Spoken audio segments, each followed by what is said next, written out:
নমস্কাৰ ককছালে স্বাগতম জনাইছো ছাত্ৰ ছাত্ৰীসকল মই তোমালোকৰ জ্যোতি বাইদেউ ছাত্ৰ ছাত্ৰীসকল আজিৰ পৰা আমি আৰম্ভ কৰিব ওলাইছো ষষ্ঠম মান শ্ৰেণীৰ সমাজ বিজ্ঞানৰ ভূগোল খণ্ডৰ প্ৰথমটি পাঠ কি পাইছা বাৰু তোমালোকে কিতাপত আমাৰ পৃথিৱীৰ আজি আমি প্ৰথমটি অংশ পঢ়িম আহাচোন এইটো পাঠত আমি কি পঢ়িম চাও আহা এইটো পাঠত পঢ়িম আমি সৌৰজগতনো কি সৌৰজগতৰ নাম তোমালোকে শুনিছানে আৰু পঢ়িম সৌৰজগতৰ বিষয়ে লগতে আমাৰ পৃথিৱীখনৰ বিষয়ে ছাত্ৰ ছাত্ৰীসকল আমি বাস কৰা গ্ৰহটোৰ নাম কি বাৰু আমি বাস কৰা গ্ৰহটোৰ নাম হৈছে পৃথিৱী আমাৰ পৃথিৱীখন দেখিবলৈ কেনেকুৱা বাৰু পৃথিৱীখন দেখিবলৈ ঠিক ঘূৰণীয়া হয়নে আজি আমি এই পৃথিৱীখনৰ বিষয়ে সৌৰজগতৰ বিষয়ে আলোচনা কৰিম আহাচোন ভিডিঅ'টোৰ মাজলৈ যাওঁ এইখন বাৰু কি নীলা ৰঙৰ এটা বল নেকি বাৰু নহয় এইখন হৈছে আমাৰ পৃথিৱী সৌৰজগতত আমাৰ কেইবাটাও গ্ৰহ নক্ষত্ৰ তৰা আছে তোমালোকে ৰাতিৰ আকাশত দেখা পোৱা নে ৰাতিৰ আকাশত আমি কি দেখা পাওঁ বাৰু আমি দিনতো দেখা পাওঁ দিনত বাৰু কি দেখা পাওঁ আকাশত আমি সূৰ্য দেখা পাওঁ কিন্তু ৰাতিৰ আকাশত আমি বেলেগো দেখা পাওঁ হয়নে কাৰণ ৰাতিৰ আকাশত আমাৰ সূৰ্যটো নোহোৱা হৈ থাকে সূৰ্য নোহোৱাৰ লগে লগে আমি তৰা দেখা পাওঁ ধূমকেতু দেখা পাওঁ গ্ৰহাণুপুঞ্জ দেখা পাওঁ এইবিলাক আমি দেখা পাওঁ ঠিক সেইদৰে কেতিয়াবা আমি গ্ৰহবিলাকো দেখা পাওঁ আমাৰ সৌৰজগতত কেইবাটাও গ্ৰহ আছে তোমালোকে ক'ব পাৰিবানে আমাৰ সৌৰজগতত কেইটা গ্ৰহ আছে আমাৰ সৌৰজগতত নক্ষত্ৰও আছে এই নক্ষত্ৰ বুলি ক'লে কি হ'ব জানানে তোমালোকে নিশ্চয় জানা যে নক্ষত্ৰৰ নিজা পোহৰ থাকে যেইবিলাককে আমি নক্ষত্ৰ বোলো ঠিক সেইদৰে নক্ষত্ৰ বুলি ক'লে আমি সূৰ্যক বুজো সূৰ্যৰ নিজা তাপ আৰু পোহৰ আছে আৰু বাকি যিবিলাকৰ নিজা তাপ আৰু পোহৰ নাই সেইবিলাকক আমি গ্ৰহ উপগ্ৰহ বুলি ক'ব পাৰো এতিয়া তোমালোকে পিছফালে নীলা ৰঙৰ এই চিত্ৰখন কিহৰ হয় বুলি গম পাইছা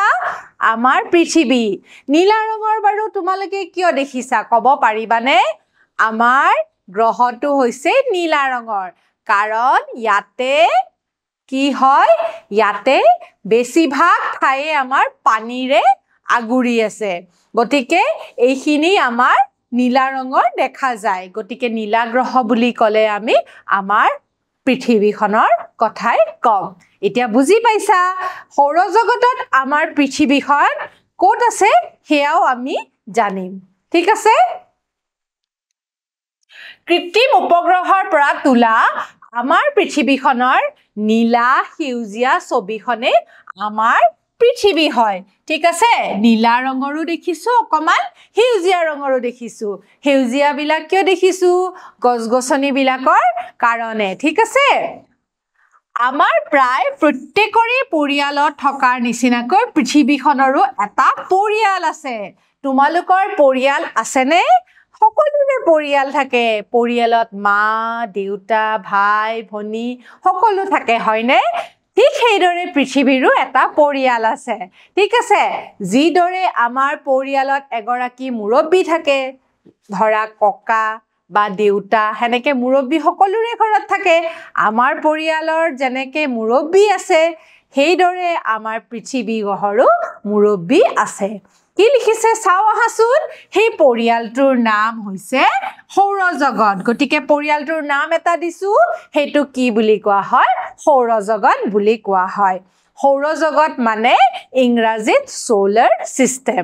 আমাৰ এই পৃথিৱীখন এটা সোলাৰ সিস্টেমৰ ভিতৰত আছে সৌৰজগতত আছে আৰু এই সৌৰজগতৰ মুৰব্বী কোন জানানে সূৰ্য ঠিক আছে সূৰ্যক আমি ইংৰাজীত কি বুলি কওঁ সান বুলি কওঁ এই সৌৰজগতৰ মুৰব্বী হৈছে সূৰ্য ঠিক আছে আমাৰ সৌৰজগতত মুঠতে কেইটা গ্ৰহ আছে তোমালোকে ক'ব পাৰিবানে আমাৰ এই সৌৰজগতত এটা নক্ষত্ৰ আছে হেতু হল সূৰ্য আৰু এই সূৰ্যৰ কাষত থকা যিবিলাক গ্ৰহ আছে সেই গ্ৰহবিলাকক আমি কি বুলি কওঁ আমাৰ সৌৰজগতৰ পৰিয়াল বুলি কওঁ এতিয়া এই পৰিয়ালত কেইটা গ্ৰহ আছে 8টা গ্ৰহ আছে পৃথিৱীৰ আনুমানিক বয়স 450 কোটি বছৰ গতিকে পৃথিৱীখনো এটা গ্ৰহ হয় আমাৰ সৌৰজগতৰ কথা কৈছিলোই তাৰ আনুমানিক বয়স কি আছিল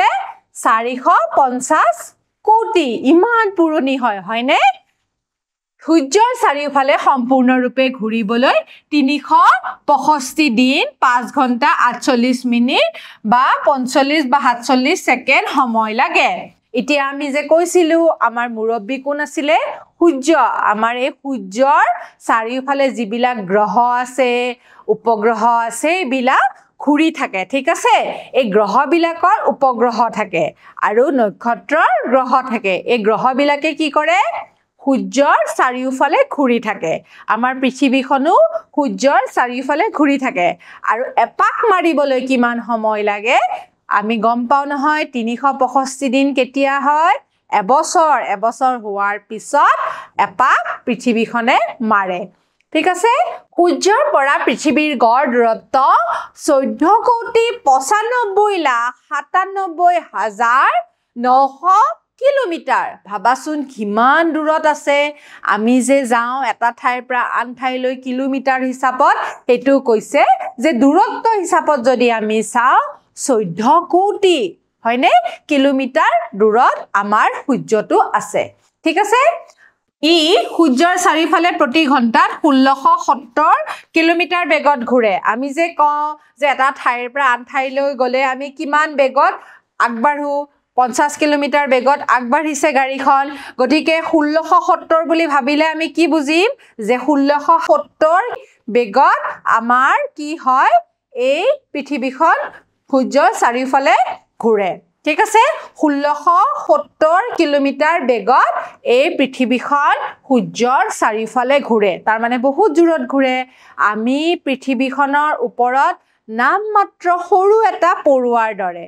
আমি যেহেতু পৃথিৱীৰ উপৰি ভাগত থাকো পৃথিৱীখন ঘূৰাটো আমি গমেই নাপাও আৰু মধ্যাকৰ্ষণ শক্তিৰ জৰিয়তে আমি পৃথিৱীখনৰ লগত লগ লাগি আছো গতিকে উপৰি ভাগত থাকিলো আমি কি হৈছে আমাৰ পৃথিৱীখনৰ যে ঘূৰি আছে সেই কথাটো আমি গম নাপাও খালি দিন ৰাতি হলেহে আমি ধৰিব পাৰো যে পৃথিৱীখন ঘূৰি আছে ঠিক আছে সূৰ্যৰ পৰা দূৰত্ব অনুসৰি গ্ৰহবোৰৰ নাম যেহেতু আমি গম পাইছিলো যে সূৰ্যৰ পৰা আমাৰ কেইটা গ্ৰহ থকা বুলি কৈছিলো আমি 8টা গ্ৰহ থকা বুলি কৈছিলো এই 8টা গ্ৰহ কি হয় হেয়া আমি চাও আহা লগতে তোমালোকে ইয়াৰে ইংৰাজী নামবিলাকো মনত ৰাখিব চেষ্টা কৰিবা প্ৰথমটো আছে একেবাৰে কাষতে কি বুধ গ্ৰহ সূৰ্যৰ একেবাৰে ওচৰতে আছে তাৰ পিছত আছে শুক্ৰ পৃথিৱী মংগল বৃহস্পতি শনি ইউৰেনাছ নেপচুন গতিকে বুধ শুক্ৰ পৃথিৱী আমাৰ গ্ৰহটো কিমান নম্বৰ হয় 3 নম্বৰ হয়নে বুধ শুক্ৰ পৃথিৱী মংগল বৃহস্পতি শনি ইউৰেনাছ আৰু নেপচুন গতিকে তোমালোকে গম পালাই বুধ শুক্ৰ পৃথিৱী মংগল বৃহস্পতি শনি আৰু ইউৰেনাছ আৰু নেপচুন আমাৰ সৌৰজগতৰ 8টি গ্ৰহ ইংৰাজী নাম কেইটা চাও হাসুন বুধক কি বুলি কয় মাৰ্কিউৰি বুলি কয় তাৰ পিছত শুক্ৰক কি বুলি কয় ভেনাছ তাৰ পিছত পৃথিৱীক কয় আমি সকলোৱে জানো আৰ্থ হয়নে তাৰ পিছত মংগলক কয় মাৰ্চ বৃহস্পতিক কয় জুপিটাৰ তাৰ পিছত শনিক কয় স্যাটাৰ্ন ইউৰেনাছক কয় আমাৰ ইউৰেনাছ বুলিয়ে ইংৰাজীত নামটো কয় আৰু নেপচুনক আমাৰ নেপচুন বুলিয়ে ইংৰাজীত কয় ঠিক আছে গতিকে ইংৰাজী নামকেইটা তোমালোকে মনত ৰাখিব চেষ্টা কৰিবা এতিয়া তোমালোকে আৰু এটা কথা বুজিব লাগিব যে এই গ্ৰহকেইটাৰ কিছুমান বৈশিষ্ট্য আছে বৈশিষ্ট্য বুলি কোৱাৰ লগে লগে আমি কি বুজিম যে কিছুমান গ্ৰহ আমাৰ একেবাৰে সৰু কিছুমান একেবাৰে ডাঙৰ হয় ঠিক আছে ঠিক সেইদৰে বৃহস্পতিটো হৈছে আমাৰ সৌৰজগতৰ সকলোতকৈ ডাঙৰ গ্ৰহ ঠিক আছে সৌৰজগতৰ সকলোতকৈ ডাঙৰ বুলি ক'লে আমি বৃহস্পতিক বুজিম আৰু সকলোতকৈ সৰু বুলি ক'লে আমি কাক বুজিম বুধ ঠিক আছে সকলোতকৈ সৰু ঠিক আছে আৰু পিছত চাওঁচোন এই গ্ৰহবোৰে সূৰ্যক কেন্দ্ৰ কৰি ইয়াৰ চাৰিওফালে পৰিভ্ৰমণ কৰি থাকে সৌৰজগতত উৎপত্তি সময়ৰ পৰা গ্ৰহবোৰ একোটা উপবৃত্তাকাৰ পথেৰে গতি কৰি থাকে ঠিক আছে আমি যদিও কৈছো যে ইহঁতে আমাৰ কি সূৰ্যৰ চাৰিওফালে ঘূৰি থাকে কিন্তু কেনেকৈ ঘূৰে এটা উপবৃত্তাকাৰ মানে কি বুজো আমি গোল হয়নে একেবাৰে গোল ঠিক আছে বৃত্ত নহয় অকমান আগলৈ গৈ আকৌ ঘূৰি আহে ঠিক আছে তাৰ মানে উপবৃত্তাকাৰে ৰূপতহে আমাৰ যেটো পথ আছে সেই পথেৰেহে ইহঁতে ঘূৰি থাকে ঠিক আছে একেবাৰে বৃত্তাকাৰত নহয় উপবৃত্তাকাৰ পথেৰেহে গতি কৰে এতিয়া তোমালোকে এখন চিত্ৰত ভালদৰে চাই লোৱাচোন তেতিয়া আমি বুজি পাম যদি আমি এখন চিত্ৰত আমাৰ 8টা চিত্ৰক ভালদৰে ধৰিব পাৰো তেনেহলে আমি গম পাইছো যে সূৰ্যটো দেখিছা নাই কিমান ডাঙৰ হয় সূৰ্যটো বহুত ডাঙৰ হয় হয়নে সূৰ্যৰ পিছত বুধ শুক্ৰ পৃথিৱী মংগল গতিকে এনেকৈ গৈ আছে আৰু এইবিলাক আমাৰ কি হৈছে কক্ষপথ বিলাক গোল নহয় ঠিক উপবৃত্তাকাৰ বুধ শুক্ৰ পৃথিৱী মংগল বৃহস্পতি শনি ইউৰেনাছ আৰু কি নেপচুন ঠিক আছে এতিয়া তোমালোকে দেখাই পাইছা ৰংগেটাৰ হিচাপত আমাৰ দেখুৱাই হৈছে বৰ্ডটো দেখিছা নহয় কি ৰঙৰ হয় অকমান হালধীয়া ৰঙৰ শুক্ৰটো অকমান মটিয়া ৰঙৰ হয় তাৰ পিছত পৃথিৱীখন নীলা গ্ৰহ তাৰ পিছত মংগলটো আকৌ ৰঙা গ্ৰহ হয়নে তাৰ পিছত বৃহস্পতি আৰু এটো আমি কি দেখিছো শনিত আমাৰ কি দেখা পাইছো শনি গ্ৰহত আমাৰ কিছুমান ৰিং দেখা পাইছো হয়নে আঙুঠিৰ নিচিনা কিছুমান ৰিং দেখা পাইছো এয়া তাৰ পিছত ইউৰেনাছ আৰু এয়া হৈছে নেপচুন গতিকে এইকেইটা কক্ষপথত সূৰ্যৰ চাৰিওফালে ঘূৰি আছে তোমালোকে ধৰিব পাৰিছাই নহয় গতিকে আমি ৰাতিৰ আকাশত মংগল গ্ৰহ বৃহস্পতি গ্ৰহ আৰু শুক্ৰ গ্ৰহ দেখা পাও ঠিক আছে গতিকে ৰাতিৰ আকাশত আমি এইকেইটা দেখা পাও আমি যদি দূৰবীন যন্ত্ৰ লও তেনেহলে আমি এই গ্ৰহকেইটা ভালদৰে ধৰিব পাৰিম দেখা পাইছাই তোমালোকে ইয়াৰ উপৰিও আমি ৰাতিৰ আকাশত কি দেখা পাও তৰা দেখা পাও হয়নে আৰু কি দেখা পাও চাও আহা এতিয়া প্ৰথমে আমি সূৰ্যৰ বিষয়ে আলোচনা কৰিম সূৰ্যটো কি হয় জানানে কৈছিলো তোমালোকক সূৰ্য হৈছে এটা নক্ষত্ৰ সূৰ্য আমাৰ পৃথিৱীৰ আটাইতকৈ ওচৰৰ নক্ষত্ৰ ঠিক আছে একেবাৰে ওচৰত আমাৰ কি আছে সূৰ্য ঠিক আছে যেহেতু আমাৰ সৌৰজগতৰ মুৰব্বী হৈ পৃথিৱী আটাইতকৈ ওচৰত সূৰ্য আছে হেহে ইয়াক ডাঙৰ দেখা যায় গতিকে ওচৰত থকাৰ কাৰণে ইয়াক ডাঙৰ দেখা যায় সূৰ্যতকৈ আৰু ডাঙৰ বহুতো নক্ষত্ৰ আছে তৰাও আছে ঠিক আছে বহুত ডাঙৰ নক্ষত্ৰ আছে তৰা আছে কিন্তু এটো আমাৰ সৌৰজগতৰ ভিতৰত নাই ঠিক আছে বিশ্ব ব্ৰহ্মাণ্ডত আমাৰ বিভিন্ন ধৰণৰ নক্ষত্ৰ আৰু তৰা আছে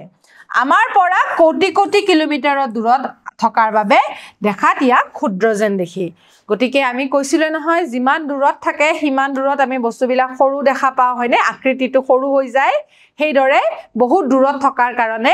এই নক্ষত্ৰ বা তৰাবিলাকক আমি সৰু দেখা পাও আৰু সূৰ্য আমাৰ নিচেই কাষত থকাৰ কাৰণে ইয়াক আমি ডাঙৰ দেখা পাও ঠিক আছে সূৰ্য হৈছে অতি গলিত নক্ষত্ৰ গতিকে সূৰ্যক আমি অতি গলিত ৰূপত পাও ঠিক আছে ইয়াৰ পৃষ্ঠৰ উচ্চতা 6000 ডিগ্ৰী সেলসিয়াছতকৈ অধিক হয় সূৰ্যৰ বয়স প্ৰায় 500 কোটি বছৰ তাৰ মানে ই বহুত পুৰণি হয় হয়নে আমাৰ প্ৰথম আৰম্ভণি সূৰ্যৰ পৰা হৈছিলে ঠিক আছে 500 কোটি বছৰ সূৰ্যৰ বয়স হয় সূৰ্যৰ তাপ আৰু পোহৰ শক্তিৰ প্ৰচুৰ পৰিমাণৰ উৎস আছে সূৰ্যৰ পৰা লাভ কৰা অন্তহীন শক্তিৰ বাবেহে পৃথিৱীত জীৱন সম্ভৱ হয় গতিকে সূৰ্যৰ পৰা আমি তাপ আৰু পোহৰ পোৱাৰ কাৰণেহে আমাৰ পৃথিৱীত যি জীৱন আছে জীৱ জন্তু বা গছ-গছনি আছে সেইবোৰ আমাৰ সূৰ্যৰ পৰা পোৱা তাপ আৰু পোহৰৰ বাবেহে আমি পাও ঠিক আছে তাৰ পিছত দিন আৰু ৰাতিৰ সংগঠন ঋতু পৰিৱৰ্তন বতৰ আদিৰ বাবে সূৰ্য মূলতঃ দায়ী হয় গতিকে আমাৰ যিবিলাক দিন ৰাতি হয় তাৰ পিছত ঋতুৰ পৰিৱৰ্তন হয় এইবিলাক আমাৰ সূৰ্যৰ পৰা পোৱা তাপ আৰু পোহৰৰ কাৰণেহে সম্ভৱ হৈ পৰিছে দিন ৰাতিটো তোমালোকে গমেই পাইছা সূৰ্যৰ সন্মুখীন হৈ থাকিলে দিন হৈ থাকে সূৰ্যৰ বিপৰীত ফালে যদি আমি যাওঁ তেতিয়া পৃথিৱীখন যেহেতু 24 ঘণ্টাত এপাক মাৰে তেতিয়া আমি সূৰ্যৰ এটা সময়ত আমি সূৰ্যৰ সন্মুখীন হওঁ এটা সময়ত আমি সূৰ্যৰ বিপৰীত দিশে যাওঁ যেতিয়া ঘূৰি যাওঁ তেতিয়া আমাৰ ৰাতি হয় আৰু যেতিয়া সন্মুখীন হওঁ তেতিয়া আমাৰ দিন হয় ঠিক সেইদৰে কি কৈছে দিন আৰু ৰাতিৰ সংগঠন তাৰ পিছত ঋতুৰ পৰিৱৰ্তন গৰম ঠাণ্ডা এইবিলাক আমাৰ সূৰ্যৰ ৰশ্মি যেতিয়া আমাৰ পৃথিৱীত পৰে হেতুৰ হিচাপত আমাৰ এই ঋতুবিলাক পৰিৱৰ্তন হয় বতৰ আদিৰ বাবেও সূৰ্য মূলতঃ দায়ী হয় ঠিক আছে সূৰ্যৰ বহিঃপৃষ্ঠৰ উষ্ণতা প্ৰায় 5600 ডিগ্ৰী সেলসিয়াস হয় তাৰ মানে কি কৈছে এই সূৰ্যটোৰ বহিঃপৃষ্ঠটো হৈছে আমাৰ কিমান ডিগ্ৰী 5600 ডিগ্ৰী কিমান গৰম হ'ব লাগিব ভাবিছোৱাচোন আমি 100 ডিগ্ৰী সেলসিয়াসতে আমাৰ পানী ভাপ হৈ ওপৰলৈ উৰি যায় হয়নে নহয় তাৰ মানে 5600 ডিগ্ৰী বহিঃপৃষ্ঠৰ উষ্ণতা হয় আৰু তাৰ যেটো গৰ্ভ মানে ভিতৰত কিমান ডিগ্ৰী সেলসিয়াস 1.5 কোটি ডিগ্ৰী সেলসিয়াস আৰু গৰম হয় ঠিক আছে সূৰ্যৰ ৰশ্মি 200 কোটি ভাগৰ মাত্ৰ এক ভাগে পৃথিৱীৰ আহি পায় তাৰ মানে 200 কোটি ভাগৰ এক ভাগে আমাৰ পৃথিৱীলৈ আহি পৰে তাৰ মানে যদি ইয়াৰে ৰশ্মি আমাৰ পৃথিৱীলৈ আহিলে হয় গোটেইখিনি যদি আহিলে হয় তেতিয়াতো পৃথিৱী থকাটো মানে একদম পসিবল নহল হয় কিন্তু ইয়াৰে মাত্ৰ 200 কোটি ভাগৰ মাত্ৰ এক ভাগেহে আমাৰ পৃথিৱীলৈ আহে ঠিক আছে পৃথিৱীতকৈ সূৰ্য 3.3 লাখ গুণে ডাঙৰ হয় তাৰ মানে পৃথিৱীতকৈ সূৰ্য কিমান বৃহৎ আকাৰৰ হ'ব লাগিব ভাবিছোৱাচোন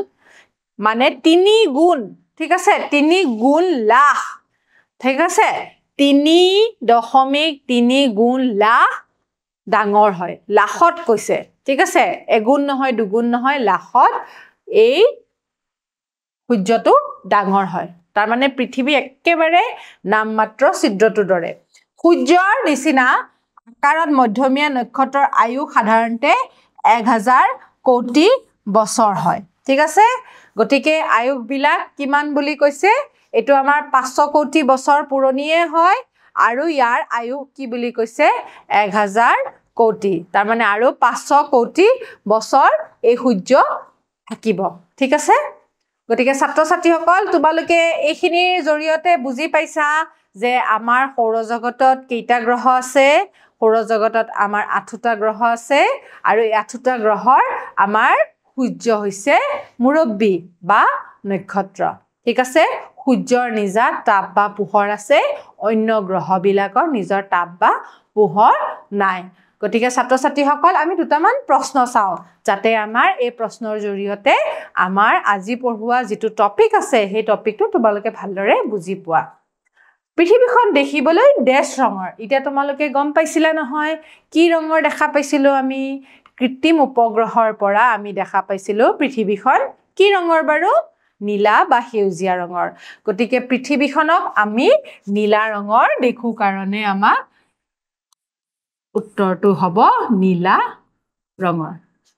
ঠিক আছে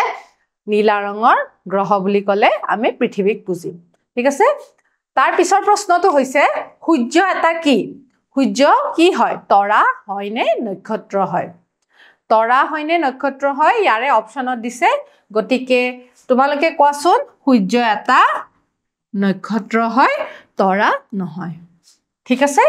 এবাৰ 3 নম্বৰ প্ৰশ্নটো চাও আহা 3 নম্বৰ প্ৰশ্নটোত আমাৰ কি আছে চাওচোন আমাৰ সৌৰজগতত কেইটা গ্ৰহ আছে আমাৰ সৌৰজগত মুঠতে কেইটা গ্ৰহ আছে আমাৰ সৌৰজগতত মুঠতে বহুতে অলপ খেলিমেলি লাগে তোমালোকে জানাই যে আমাৰ সৌৰজগতত আগতে প্লুটো নামৰ এটা গ্ৰহ আছিল কিন্তু এই প্লুটো নামৰ গ্ৰহটো এতিয়া নাই গতিকে এটো আমি 9টা বুলি নকওঁ 8টা বুলিহে কম গতিকে তোমালোকৰ মনত আছিল নিশ্চয় বুধ শুক্ৰ পৃথিৱী মংগল হয়নে বৃহস্পতি শনি ইউৰেনাছ আৰু নেপচুন গতিকে ইয়াৰে শুদ্ধ উত্তৰ হ'ব 8টা 9টা নহয় 10টা নহয় আৰু 11টা নহয় খেলিমেলি নকৰিবা আমাৰ সৌৰজগতত নক্ষত্ৰ হৈছে সূৰ্য আৰু গ্ৰহ হৈছে 8টা ঠিক আছে গতিকে ছাত্ৰ ছাত্ৰীসকল আজি আমাৰ পৃথিৱীখনৰ বিষয়ে আমি গম পালো সৌৰজগতৰ বিষয়ে গম পালো অহা ক্লাছত আমি এই বিষয়ে আৰু অলপ ভালদৰে আলোচনা কৰিম আজিলৈ সামৰিছো ধন্যবাদ